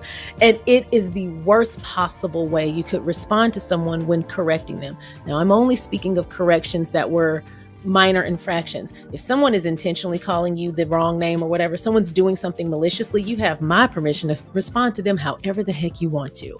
But in this instance, I'm only talking about correction for the sake of getting information accurate. A lot of times people will correct and be very, very nasty. That happens to me all the time. Y'all have observed it. I've had people correct me on things, pronunciations and things like that. And there's a way that I will respond to people when they correct me the right way. If they correct me and say, hey, Sharion, it's pronounced like this, I'll say, thank you. Oh, thank you. I'm going to keep trying. I'm going to keep practicing. For example, when I was pronouncing Eugenie or Eugenie as Eugenie, it took me weeks to get that because it's just not what my tongue wanted to do. So it's very different than what I grew up saying. So I'm teaching my mouth to do something completely different. And it took me some practice and people were really kind about it. But when I said row instead of row, because row is not necessarily a word in American English, we don't use that here unless we're referencing someone in the UK or repeating. We don't use that. When I read row as row, people got very angry. And I never could understand that. I understand correcting, saying, hey, Sharion, when you use it in that context, this is how it's pronounced. Thanks. Oh, good to know, girl. Thank you. But instead I got, who do you think you are? If you're not going to know how to read, don't read articles on your page. It was like now wait a minute, child. I done stepped into something personal for you. Did your mama create the word? Are you okay? Was this a family heirloom? Jesus Christ. And then what made it even worse was that whenever it's a different accent issue, when you hear my country ass talk on this microphone, if your first clue isn't that I'm American and that should color everything you receive from me, then I don't know what does. I feel like that was one of those situations where context would have helped you out a lot and correcting with grace would have helped me. One of my main rules with training corporate, when I would train other trainers, one of my main rules was correct with kindness. CWK, correct with kindness. Always. Always. You have no idea what's going on in someone's brain when they are receiving information, which is why I say reiterate it 6 times after the initial introduction. Correct with kindness. If you have to correct them a 4th time, try correcting a different way. Try showing them this time. Try providing a graphic this time. Try practicing it with them this time. But correct with kindness. People do not receive information when you're being rude because they're in a defensive place. And when you're in a protective place of yourself, which justifiably, if someone's attacking you, when people get defensive, they're not processing new information. They're processing what's happening because they're about to protect themselves. So it doesn't benefit anyone to attack people when you have information that they need. And I correct people on here all the time. It's all about being kind. And y'all see me because people call me Sharon a lot. I'll say it's Sharion with an I and just keep on going. It doesn't have to be first of all. It just doesn't have to be that. It just can be correct with kindness. So the way Meghan corrected her was so gentle and so considerate. And I actually love the way Meghan eased into that conversation. She gave her the why and she didn't stay there too long. She didn't say, and people keep doing it because they don't want me to have my time. She didn't go down a rabbit hole.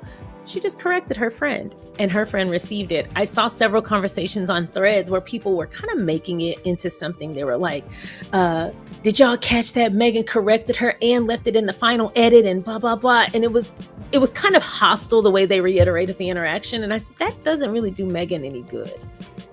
I mean, you may have read it that way and that's fine, but that is absolutely not what happened. Meghan corrected her and she left it in the final edit so that now we know not to be mean to Mindy. She is not a vindictive person and Meghan is absolutely not confrontational. So to see it reiterated like that was a little funny. I almost hoped that it was a joke, but I personally just feel like being as conscious as you can about the way those of us who support Meghan speak about Meghan, even when we're joking, I think it's important because we are aware of what happens when anybody gets a whiff that anything could be wrong or there's an opportunity to attack her.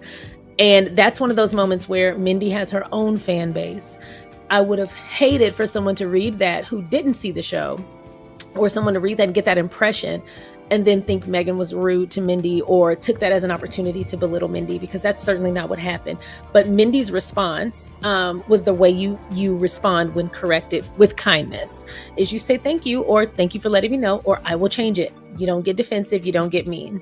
So anyway, that just took me down a little rabbit hole. That interaction, there was so much in it. There was confirmation of Meghan's name. It was a great example of how to correct someone on something the first time. And it was a wonderful example of how to respond when being corrected.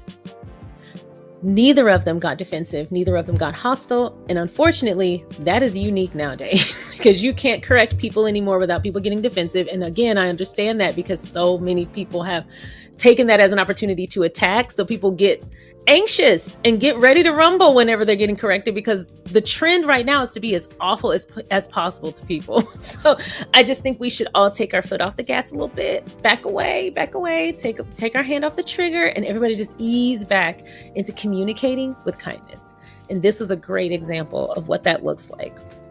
We also had a moment, and we talked about this yesterday, so I don't have to keep repeating it, but we had a moment of Ladybird versus Ladybug. And I got a great comment after the live stream where someone said, I'm from Ireland and we say Ladybird as well. I did not know that. So I know that we have a lot of people around the world who watch my channel, which thank y'all for being here. Will you let me know where you're from if you say Ladybird? If you're in Ireland, let me know. If you're in the UK, let me know. If you're in South Africa, let me know. And tell me if y'all say Ladybird. I'm really interested in hearing about all the places that use that term. What an interesting term to use. We also saw a moment where Meghan relished in bird song, which she told us that she loves. And those birds were very loud. I love that sound. That's such a great sound to wake up to as well. We also got Mindy inviting Meghan to her kitchen. And I had a really good idea. I don't think they'll use it, obviously, because I don't work at Netflix. But I was thinking, wouldn't it be great if we got several episodes, or like a couple of one-off episodes, if there's a season 2, with Meghan going to other people's kitchen to cook, or having people come and like teach her, because we saw a little bit of that here where people were showing her stuff too, which I loved.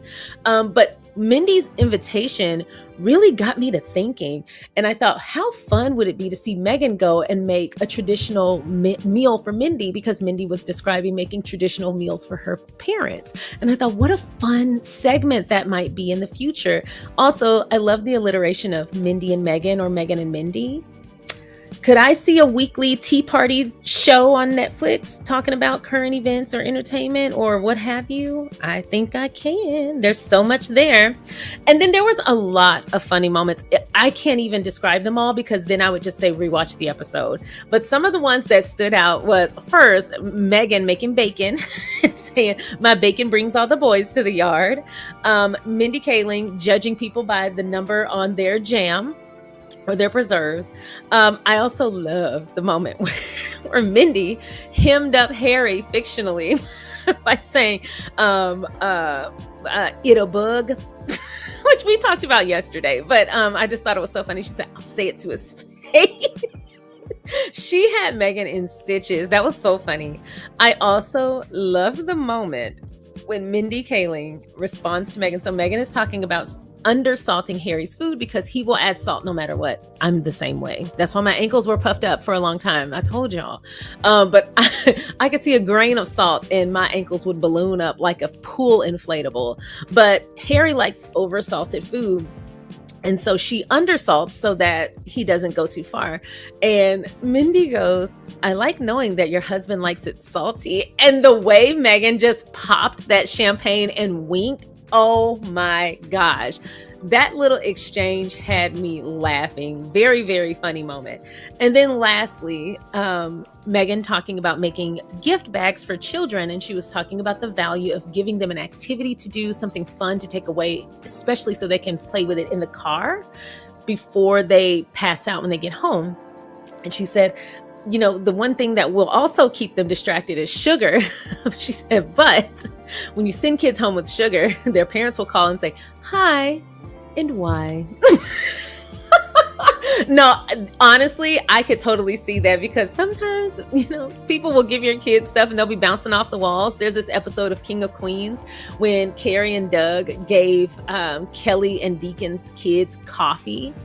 And when they went home, the kids were just a mess. And so Deacon and Kelly responded by giving Arthur, Carrie's dad, food that he can't have because it caused problems later. And so they were up all night helping Arthur in the bathroom.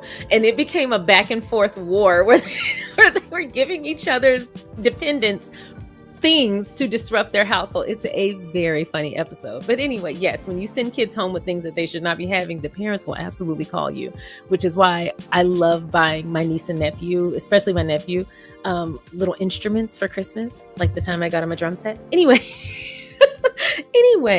those are just some takeaway moments from this episode. Y'all let me know your thoughts on episode 2. Welcome to the party in the comments or the live chat below.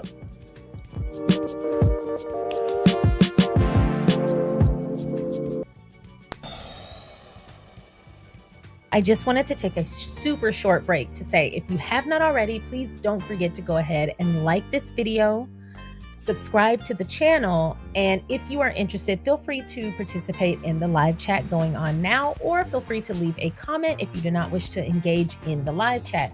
Once again, I know I do this all the time. I'm enjoying a channel, I'm enjoying the video, I'm just having a great time, and I completely forget to hit subscribe. So please don't forget to hit subscribe.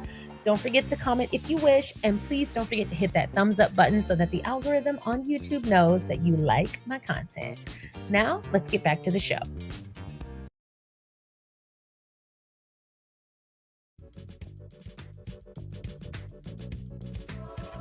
That was a long segment. I didn't mean for it to be that long, but I wanted to elaborate on something. Y'all know how I told y'all my ankle will swell up? I'm gonna be transparent. If I can get on here and talk about everybody else, I'll tell y'all a little bit of my business. So when I was on a weight loss journey years ago, when my ankle first started swelling up, I did a little blog post for this little healthy living Instagram account. They asked me to talk about my journey. And so I did a little blog post about the cantankerous cankles. And it was about my ankles just wanting to be cankles so bad. And it was called the cantankerous cankles. Didn't think anything of it. Well, like a couple of weeks later, this troll was saying something very bad about Beyonce in like a blog Instagram. I think it was like Bossip's Instagram. I don't follow them anymore, but I responded to them and I was like, yeah, you know, defending Beyonce. And they went and researched me. And the comment they responded to me with was, I don't listen to people with cankles. And that's when I learned to not put your business on the internet, because they hit me where it hurt. I was like, no, did they really come at me about my cankles? But thankfully, I have resolved the issue. I have real ankles now. My ankles look like mountain peaks. So take that. But yeah, that troll really did get me. They got me so bad I couldn't help but laugh. I said, now you know what? 10 points to Gryffindor for accuracy, because at least you did your due diligence. At least they did more than the Rangers do. At least they actually researched. Hi, Robin Hyde. Robin Hyde says, Mindy is crazy. I enjoyed their interaction. Me too. Mindy was so funny. It's easy for me to forget how funny she is because she's often in ensemble casts where everybody is funny. But Mindy is hilarious. And I loved her in The Office. And it's none of my business. And I don't have to know anything because none of it's my business. But I really want to know if her and BJ Novak are privately or secretly married. I have heard this conspiracy that her children are actually BJ Novak's kids. And she said that he's their godfather, to my understanding. But there's a theory that he's actually their dad. And I follow the little conspiracy theorists on TikTok, and I'm so curious. And actually, the funniest thing is I'm so curious, but I love the fact that we don't know. I love people exercising their right to privacy. It makes me so happy to see people put their foot down and say, wouldn't you like to know? And I'm right there. Yes, I would. I take the bait every time. But no, she doesn't have to tell us anything. But that's one of my favorite things about Mindy is like, she's hilarious, but she is not an open book. She protects herself and those that she loves. And you can't do nothing but respect it. She seems like a really good person. Hi, Shirley Holland. Shirley Holland says, "You're so nice, Sharion." Oh, well, thank you. You call it the grandma stare. I call it the B stare. You know what? I responded in the comments. I said, I like that name a whole lot better. And you know what? I agree. I think that's the new name from now on. Thank you for that, Shirley. Hi, SKT. SKT says, "I love Mindy and Megan's Archetypes episode. Me too. Two smart, nerdy girls nerding out really spoke to me. I'm glad they're still supporting one another." Me too. And if y'all haven't seen my recap, because I know we have a lot of new people here.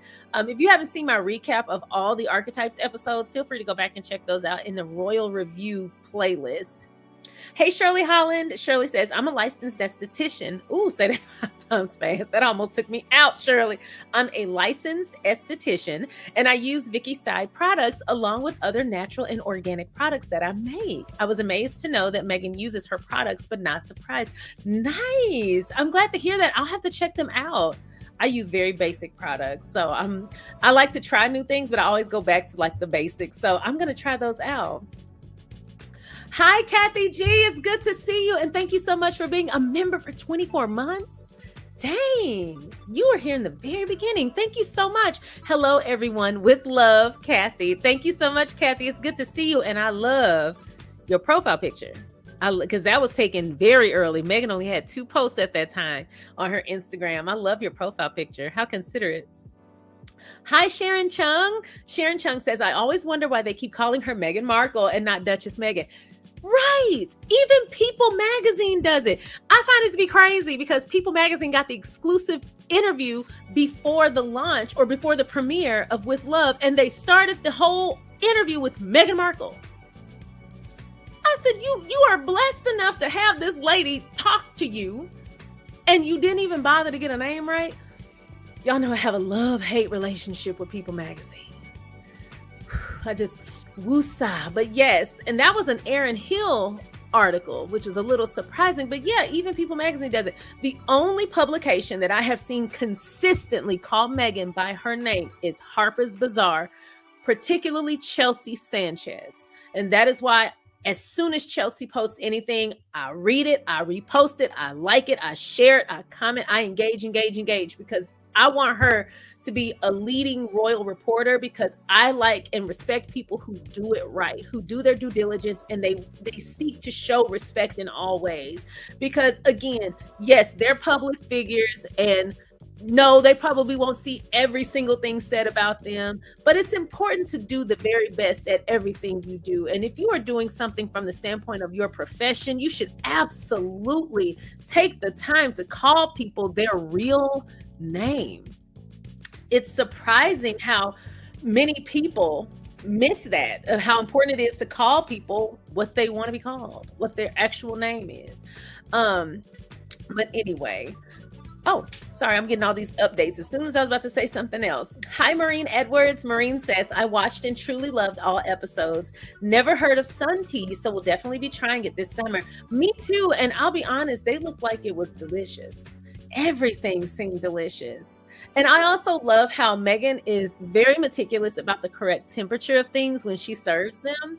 That's just one of those things people who maybe just aren't in the kitchen or is at home in the kitchen, they'll miss because they're in a rush. But I love how she's very meticulous about when she serves every single thing. That's probably a big reason why people really do respond to her meals the way they do. She's very intentional. Hi, TMCD. It's good to see you. TMCD says, "I once saw a gold ladybug." What? Oh, wow. That's like a double rainbow. That's amazing. Where were you? And what were you doing when you saw it? That's amazing. My mom loves ladybugs. She has a whole bunch of ladybug stuff. And anytime I'm buying her like a birthday gift or Mother's Day gift or whatever, I always try to make sure it has something to do with a ladybug. Hi, SKT. SKT says, "I used to watch Martha Stewart Living and adored it. With love, Meghan reminds me of Living and made me realize how much I've missed lovely all-around lifestyle shows like that." Yeah, it's there's certainly a void in the market, and Meghan absolutely has filled it, and I really appreciate that. It's really enjoyable for me to watch it because I'm already a fan of hers. So I see it as an opportunity to just kind of get to know her as a person, especially aside from all the fanfare and the pomp and circumstance and all the cool stuff. Because even before she was a royal, she was an actress. So she's still not as relatable. So it's great to see who she actually is And I've been enjoying that process as well. But also what she's doing is applicable because we all have to eat. At its core, we all have to eat. Like, who out here not eating? We all have to eat. So if for no other reason, that's relatable 100%. I guess I don't understand people who are calling it pretentious. I keep seeing that as like one of the headlines for the haters. People had their articles pre-written. They already knew what they were going to say. They already had them queued up. But they were going to hate on them anyway. But it's kind of like when Harry and Meghan, the docuseries, not Harry and Meghan, the Oprah interview. Y'all remember that experiment that someone did before the Oprah interview when it was announced that they were sitting down with Oprah? There was this guy, I can't think of his name. It's been so long. There was this guy who was talking to several reporters and asking them their thoughts on it and was saying, hey, this is going to air after the interview. And all of the reporters and the people who he interviewed were already saying negative things about it. And some of them even had specifics. Some of them, there was one lady who was like, and the way she tore down the royal family. And it was like, no, wait a minute. My goodness, you went a little bit too far on your little class project, A++.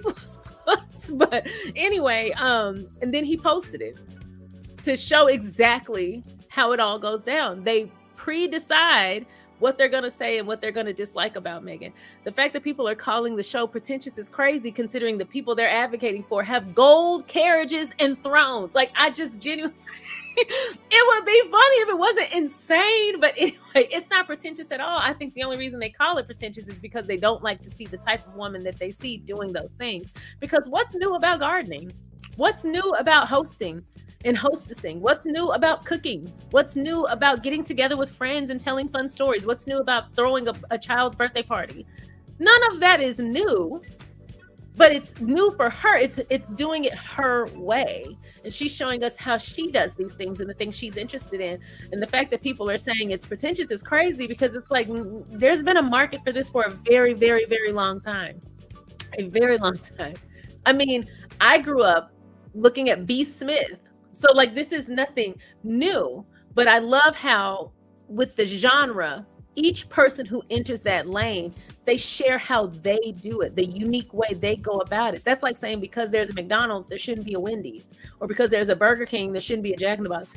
There's more than one way to do the same stuff, or else I wouldn't even have a channel. If there was only one way to talk about the royals, y'all wouldn't even see me. There's like 100 other positive Sussex channels, which let's clap for that. That is amazing. Anyway, I would love for the day to come where every single thing on my YouTube Explorer page is a different positive Sussex creator on YouTube. I would love to see way more people in the lane, because there's a new take. Everybody has their own take and their own way of doing things. So anyway, I think the show is amazing. I agree with you, SKT. And there are elements that definitely call back to Martha Stewart. I will be honest though, a lot of Martha Stewart stuff I learned a lot from as well. And it's in Emily Post. But one thing I will say that differs for me with Meghan is that I really appreciate Meghan taking the time to show things that anybody can recreate. Like, she could easily show things that are in her price point and show us a lot of expensive stuff and a lot of things that maybe we don't have access to, or we don't have the financial means to acquire. But I love that everything she depicted on the show was something that the entire audience could partake in. Again, just another level of consideration. And the way she operates from the heart definitely benefits all of us. Hi, TMCD. Thank you so much for the super chat. TMCD says, as ever with love, Meghan Sussex. I absolutely love that. I completely agree. Have y'all seen on social media? I'm on Threads, but wherever you do your socials, there's the hashtag Meghan Sussex trending. So the tide is turning. I absolutely love it. Hi, Dorothy Whitaker. It's good to see you. Dorothy Whitaker says, you can always grab a new idea from someone that helps you out tremendously. Yes, or else none of us would know anything. Every single thing we know, every single thing we do is derived from someone else. what we eat, the recipes we cook. Someone else created that recipe, and then of course we evolved it, but everything came from someone else. It's about making it your own, and I think that's the beauty of it. I actually enjoy that. We did. Yes, we did. Sonny Son said, Sharion, don't forget we used to call Archie baby Sussex before he was born. Yes, I do remember that. I still do that sometimes. I'll just say the Sussex kids to talk about both of them. But yes, I do remember that. Oh, that feels like that was yesterday. That feels like yesterday. That baby going to school now. And he's also clock watching. Did y'all read that interview? If you haven't checked out my video of the Meghan interview, go check it out. We read it together and I reacted to it on camera. But when Meghan's been working too long, Archie wakes up from his nap and he's like, hey, wrap it up. Self-care. Not Archie being the baron of work-life balance. I know that's right. I don't blame him. But I thought that was such a cute story. Hi, Mimsy Salmon. Mimsy says, I love the rainbow platter. Ooh, me too. Wouldn't have thought of doing fruits like that. It's so versatile for picnic, barbecue, or even getting kids interested in sampling fruits by just seeing the colors. Yes. Because sometimes kids can be adverse to trying new things. But did you notice what Meghan said as well about the sandwiches? She said, if it's small and in a good shape, kids will try anything. She's absolutely right. Mm-hmm. That's how we all got on Dino Nuggets or Dino Nuggets when we were kids, because it was shaped like little T-Rexes. I know that's why I did it. Let's see here. Here, let's see. Uh-oh.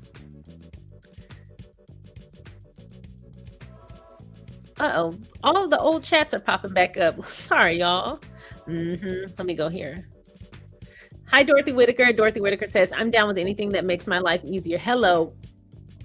Who want to sit out and suffer if they don't have to? Also, I find it to be very, very enjoyable to make my day-to-day life beautiful. I enjoy that. I believe in anytime I move, I decorate where I live. I make sure to always decorate. I plate my food. My mom bought me a beautiful set of chinoiserie china when we moved in, not Delray Beach, I can't remember where we were in Florida. We moved to a different town in Florida and we got a nice place, a very nice place. And my mom, to congratulate us on the place we got, she sent us a beautiful set of chinoiserie china and a tea set. And she must have missed me. That must have been one of the times she was really sad I had left. But she bought me the chinoiserie china. So now at least twice a week, I plate our dinner on chinoiserie because it just changes the vibe as well.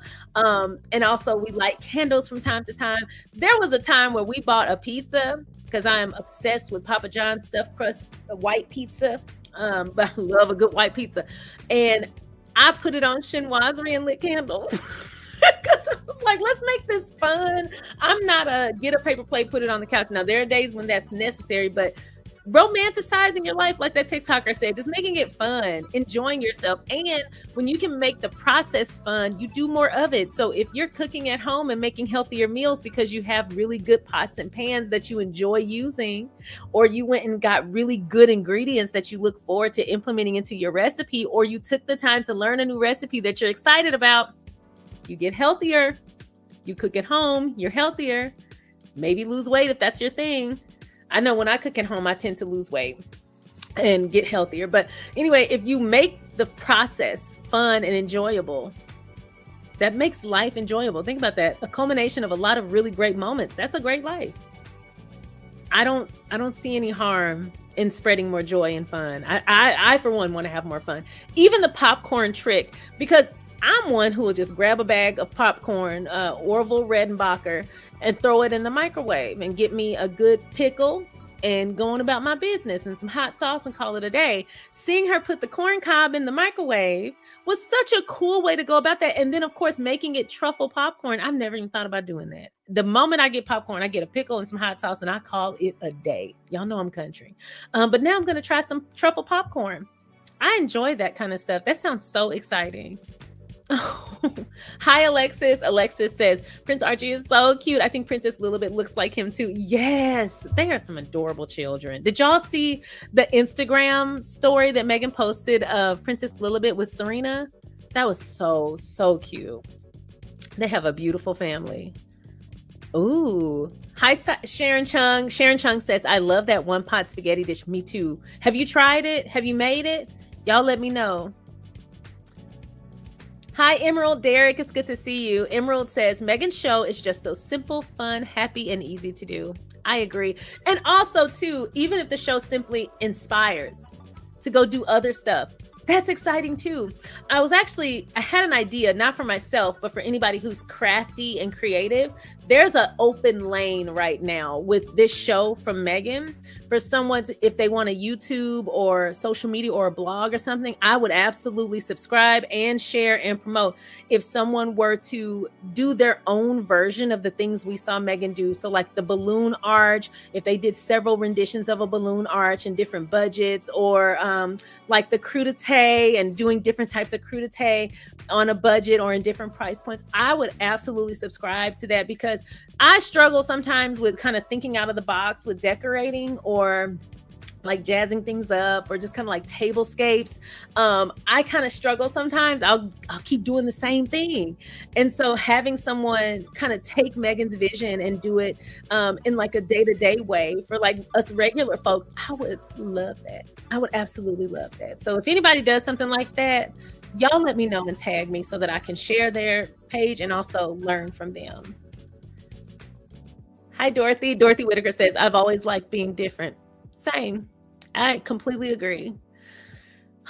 But unfortunately, kindness and joy is the odd man out now. So it's considered hip to be miserable. So we're the odd man out to be kind and joyful. Thanks, Meghan. SKT says, Meghan made preserve making look so easy. Yes, she did. I don't know why I overcomplicated it in my head. I don't know why I thought it was a way more complicated process. That's why, again, yet another reason why this show is so important for people like me. It says, preserve making looks so easy. I intend to try this summer as soon as our berries are ripe. What kind of berries do you have? Oh, that's exciting. Are you going to share them with anybody? Like, you're going to put them in jars and stuff like that?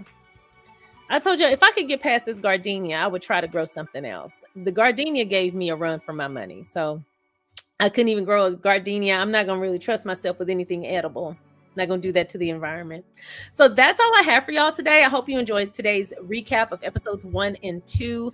Tomorrow we have a catch up video coming. So I'm catching up on all the things that I haven't had a chance to talk about Sussex related this week because we've been focusing on the show. So tomorrow is a catch up day and the rest of the recaps will come on Friday. So please bear with me. I look forward to completing the recaps. I appreciate y'all watching. Don't forget to subscribe, share, and like. And once this wraps up, I'm going to update the description box below to show all of the places where we can where we can review and rate Meghan's show so that we can give it 10s out of 10s out of 10s out of 10s. If everybody does that, then we will actually give it a fair rating because this show is absolutely amazing. Now, it's already in the top 10 on Netflix because of course it is.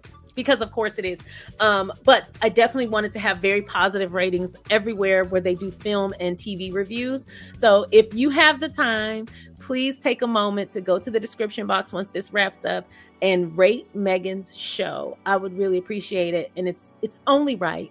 We definitely want Meghan she put a lot of hard work in it. We definitely want her to be recognized for the actual output, this really great production. Not enough people put this kind of care into their projects. And it sucks that there are actual people who are dedicated to trying to hinder her progress. So that just means we have to be 10 times more diligent. I'm fully re-inspired after today. So I appreciate y'all pointing that out to the person who left that comment. Thank you so much, because that's a great suggestion. We should all go and rate the show positively. And Meghan, oh yeah, that's crazy. TMCD. I was just about to say that, and we commented at the Great Minds. TMCD said Meghan is going to be on the Drew Barrymore show tomorrow. Yes. So we will be talking about that as well in tomorrow's video. But absolutely, Meghan is promoting the show, so we're going to be seeing a lot more Meghan. We already have a sighting of her out to lunch or dinner with Serena. I have a lot to catch us up on tomorrow, so I look forward to coming back tomorrow to chatting with you guys. Let's see here. Oh. Hi, 1111. 1111 says, thanks for the live sharing. We'll be going live again tomorrow. No, tomorrow will be a pre-recorded. I have to do one more pre-op prep. So I will be pre-recording because I'm going to look busted. I'm going to have the hair up in a bun in a little beehive, and I'm not going to be having any makeup on. I'm going to be doing some pre-op stuff. So I have to go and get all the little stress tests because I have to have an oral surgery, the last one. It's the second and the last one for the year. I have to do an oral surgery on Friday. So tomorrow is all the prep for that. So I'll be pretty ugly tomorrow. So I won't be live, but I will be doing a pre-recorded. I'm doing that tonight so that tomorrow I can just update it with the info about the Drew Barrymore show, and you can have a complete update in a video. But yes, we will be live again next week. So I'll definitely make sure to put that out there whenever that's going to happen again. Absolutely, Alexis. Everybody rate her show 10, 10, 10, or 5, whatever the highest rating is. Rate it, because we are up against some pretty determined people, and Meghan deserves our support. Absolutely. She gave us this amazing project, and I love that we're all on board to support her. Hi, TCC Sun. TCC Sun says, I love the detailed recaps. Oh, thank you. I'm glad you enjoy it. Meghan Sussex. How we missed that. I'm going to drive the trolls crazy. I know that's right. I'm about to put that hashtag on absolutely everything. Thank you for this super chat, and I completely agree. All right, y'all. I'm going to get out of here. Thank y'all so much for watching. If you haven't already, please don't forget to go ahead and like, subscribe, share. Feel free to become a member. That's all I have. I'll see you next time. Bye.